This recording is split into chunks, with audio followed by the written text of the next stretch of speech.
નમસ્કાર. આપણા લોકલાડીલા વડાપ્રધાન શ્રી સન્માનનીય વડાપ્રધાન માનનીય નરેન્દ્રભાઈ મોદીના સ્વપ્ન સ્વચ્છ ભારતનું સ્વપ્નના અનુસંધાનમાં તારીખ 17 સપ્ટેમ્બરથી 2 ઓક્ટોબર દરમિયાન સ્વચ્છતા હી સેવા અભિયાન શરૂ કરવામાં આવેલું છે. આ અભિયાન અંતર્ગત આજે જાંબુઘોડા ખાતે સ્વચ્છતા અભિયાન શરૂ કરવામાં આવેલું છે. આ અભિયાનમાં આપણા લોકલાડીલા ધારાસભ્ય માનનીય ધારાસભ્ય શ્રી જયદ્રથસિંહ પરમાર સાહેબની અધ્યક્ષતામાં એમના માર્ગદર્શન હેઠળ સફાઈ અભિયાન થઈ રહ્યું છે.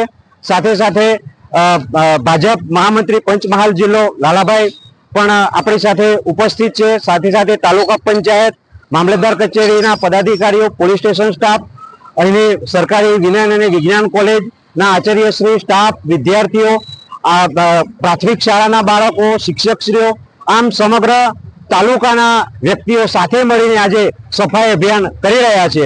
શરૂઆતમાં અત્યારે સ્વચ્છતાની રેલી નીકળી રહી છે. ત્યારબાદ બજારની વચ્ચે સ્વચ્છતાના શપથ લેવામાં આવશે અને જાંબુઘોડામાં જે વેસ્ટ પ્લાસ્ટિક ફેલાયેલું છે એ પ્લાસ્ટિક વીણી અને એનો નિકાલ કરવામાં આવશે. તો આમ સ્વચ્છ ભારત અભિયાનનું જે શરૂ થયું છે એમાં જાંબુઘોડા તાલુકો આજે સહભાગી થયો છે. એનો આનંદ છે. જય હિન્દ, ભારત માતા કી જય.